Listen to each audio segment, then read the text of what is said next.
आपको यकीन नहीं आएगा, लेकिन इस जहां में कुछ ऐसे इंसान भी मौजूद हैं जो -70 डिग्री सेल्सियस की रूह जमा देने वाली सर्दी में भी मुस्कुराहट को लबों पर सजाए अपनी सांसें बरकरार रखते हैं। ये दास्तान उन्हीं सुर्ख रूह हस्तियों की है।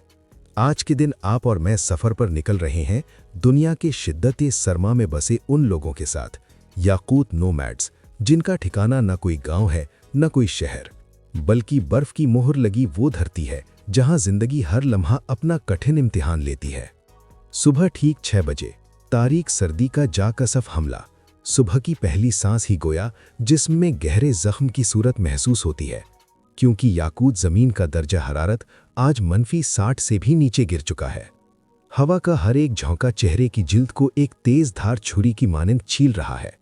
याकूत खाना बदूश अपनी सर्द मौसम से मुहाफिज खैमों के अंदर आंख खोलते हैं, जिन्हें ऊर्सा कहते हैं। ये खैमे सिंहा की मोटी जिल्द से तामीर किए जाते हैं, जो सर्द तरीन मौसम को भी सहन करने की सलाहियत रखते हैं। अंगीठी रात भर बेवक्फा दहकती रहती है, वरना इंसान खुद गहरी नींद में ही बर्फ बन जाए।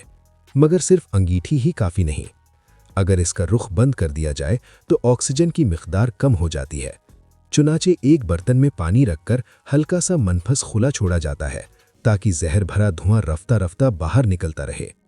सुबह का पहला और सबसे नाजुक काम, अंगीठी में एक और भारी लकड़ी का कुंदा डालना होता है, वरना पिंडलियों से नीचे पांव पत्थर की तरह सख्त और बेजान हो जाते हैं। नाश्ता, सर्दी का पहला इम्तिहान। आपको ये सुनकर शिद्दत की हैरत होगी कि -70 की सर्दी में तो आम रोटी भी जमकर पथरा जाती है। इसलिए याकूत खाना बदोश नाश्ते में कुछ और ही खाते हैं। उनका रोज़मर्रा का नाश्ता होती है जमी हुई मछली, जिसे वो छुरी की मदद से बर्फ़ के पतले टुकड़ों की सूरत में छील कर खाते हैं। ये बर्फ़ की मानंद ठंडी मछली उनके लिए एक मामूली ग़िज़ा है। साथ ही वो बारासिंघा के दूध का एक छोटा घूंट लेते हैं। ये दूध निहायत संगीन और तवानाई से लबरेज होता है, लेकिन आम दर्जा हरारत में भी ये जल्द ही दही की तरह जम जाता है। बारासिंघा की जांच, जीवन की सांस।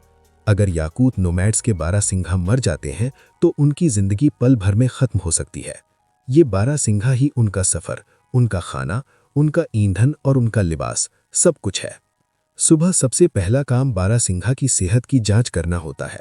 गहरी धुंध और बर्फबारी की हवा बारासिंघा को भी कमज़ोर कर देती है। आज कुछ बारासिंघा की सांसें तेज़ हैं, क्योंकि रात को दर्जा हरारत -71 डिग्री तक पहुंच गया था। खाना बदोश उनके करीब बैठकर उनकी नाक से बर्फ के सख्त ज़र्रात अलग करते हैं, ताकि बारासिंघा सही तरीके से सांस ले सके। दायरे का सफ़र, मुसाफिर ज़िंदगी। आप इस बात का तसव्वुर भी नहीं कर सकते कि -70 की सर्दी में कोई अपना कैंप मुंतकिल करता होगा, लेकिन याकूत खाना बदोश हर चंद दिनों बाद अपना दायरा बदल देते हैं। ये उनकी ज़िंदगी का एक लाजमी हिस्सा है। बारासिंघा की गाड़ी, जिसे स्लेड कहते हैं, को तैयार किया जाता है। हर स्लेड लकड़ी से बनी होती है, जो इतनी लचकदार हो कि बर्फ और चट्टानों पर टूटे नहीं। आज का सफ़र 12 किलोमीटर का है, जहां हवा की रफ्तार 40 किलोमीटर फी घंटा तक पहुंच रही है। बर्फ हवा के साथ मिलकर छुरी की तरह चेहरे को काट रही होती है, इसलिए वो बारासिंघा की चमड़ी से बने भारी हुड्स पहनते हैं। बर्फ की मिकदार इतनी ज्यादा होती है कि कभी कभी स्लेड आधी जम जाती है और खाना बदोश अपने हाथों से बर्फ को हटाकर स्लेड को रिहा करते हैं। दोपहर, सांस थम जाती है। दिन के वक्त सर्दी और भी ज्यादा खतरनाक हो जाती है, क्योंकि हवा की तेजी की वजह से दर्जा हरारत -80 के करीब महसूस होता है। अगर आप बोलें तो अपनी सांस को सफ़ेद धुएं की तरह अपने चेहरे के सामने जमते हुए देखेंगे। मज़ेदार बात यह कि उनका पानी कभी भी सयाल सूरत में नहीं रहता। वो पानी को बर्फ की शक्ल में महफूज रखते हैं और ज़रूरत पड़ने पर अंगीठी पर थोड़ा पिघलाकर चलती फिरती जिंदगी गुजारते हैं। दोपहर का खाना होता है बारासिंघा का गोश्त, जो प्रोटीन से लबरेज होता है और सुर्ख रूही का सबसे ज़रूरी हिस्सा है। तूफान की हवाएं इतनी तेज़ होती हैं कि आवाज़ दूर तक नहीं जाती। वो लोग अपने करीब बैठकर खाना खाते हैं ताकि हवा का असर कम लगे। दोपहर के बाद शिकार और जिंदगी के काम। जिंदगी सिर्फ सर्दी से बचने का नाम नहीं, बल्कि रोजमर्रा के फराइज भी अंजाम देने होते हैं। याकूत खाना बदोश शिकार पर निकलते हैं। छोटी मछलियां, खरगोश या कभी कभी आर्कटिक लोमड़ी उनका निशाना होती है। उनकी शिकार की बंदूकें पुरानी होती है, क्योंकि मनफी दर्जा हरारत में जदीद धात तक जम जाती है। वो बर्फ में एक बार चलकर पूरी जमीन के हिस्से को महसूस कर सकते हैं, क्योंकि उनके जूते बारासिंघा की चमड़ी के बने होते हैं जो बर्फ के साथ पिघलते नहीं। आज एक खानाबदोश ने बर्फ के नीचे से एक छोटी जमी हुई मछली पकड़ी जो उनके ग़िज़ाई ज़ख़ीरे का हिस्सा बन जाती है। शाम होते ही ज़मीन की सर्दी इंसान की हड्डी हड्डी तक उतर जाती है, इसलिए खैमे की अंगीठी फिर से पूरी ताकत पर जलाई जाती है। उर्सा खैमे इतनी गर्मी रोक लेते हैं कि अंदर का दर्जा हरारत -10 या -5 तक आ जाता है, जो उनके लिए गर्मी जैसा होता है। अंदर सब लोग बैठकर दिलचस्प कहानियां सुनाते हैं, पुराने शिकार के वाकयात और कभी-कभी बारासिंघा की रूह के बारे में बुजुर्ग बात करते हैं। याकूत नोमैड्स के यहाँ रात का एक रिवाज होता है। वो गर्म चाय का एक छोटा प्याला पीते हैं जो उनके लिए ज़हनी गर्मी का काम करता है।